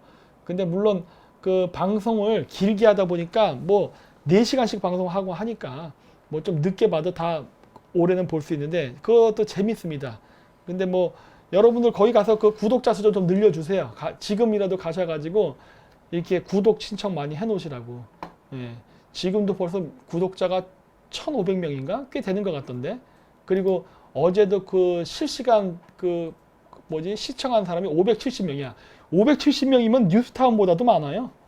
지금 뉴스타운 그 실시간 스트리밍보다도 많은 숫자더라고요. 그래서 야, 이거 게릴라 이렇게 해도 그래도 많이 나오네? 막 그런데 그 구독 신청 많이 해 놓으셔가지고 나중에 오늘도 아마 또 저녁에 방송할 수 있는데 그럼 한번 좀 많이 보세요. 아, 지금 2,000명의 구독자가 좀 더 늘려주세요. 그래가지고 막 해가지고 많이 이게 보고 해서 그 지원 사격 좀 해주세요. 네. 그러면 될 것 같습니다. 그래서 어쨌든 오늘은 제가 카자흐스탄을 못 간 관계로 굉장히 우울한 마음으로 방송을 하게 됐습니다. 아, 지금 내 친구, 지금 카자흐 친구 애들이 지금 사진을 계속 보내오고 있는데 존나 재밌게 놀고 있어, 진짜. 부러워 죽겠어, 진짜. 응? 온갖 준비를, 내가 상상할 수 있는 모든 것들을 다 준비해놨다고 막 하면서 나 안 왔다고 존나 약 올리면서 사진을 존나 올렸더라고.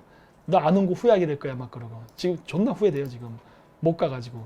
그런데 어쨌든 우울함을 달래기 위해서 이렇게 혼자 이 골방에 앉아갖고 여러분들이랑 이렇게 게릴라 방송을 하게 됐습니다. 그런데 뭐 어쨌든 간에 뭐 제 실시간 방송 왜 안 올라냐 물어보는데 제 방송은요 지금 어차피 그 실시간 검색 순위에 안 올라갑니다. 한번 보세요. 지금도 아마 안 올라갔을 거예요. 인기 영상에 볼까? 안 나오잖아. 제 방송은 실시간 순위에 안 나와요. 지금 제가 YTN이 1등 3,800인데 아까 제가 4,300 찍었거든요. 지금 3,800. 내가 YTN보다도 숫자가 많아도 안 나와. 아예 등수 자체가. 제 거는 이제 완전히 배제시켜버렸나 봐요. 개새끼들. 응?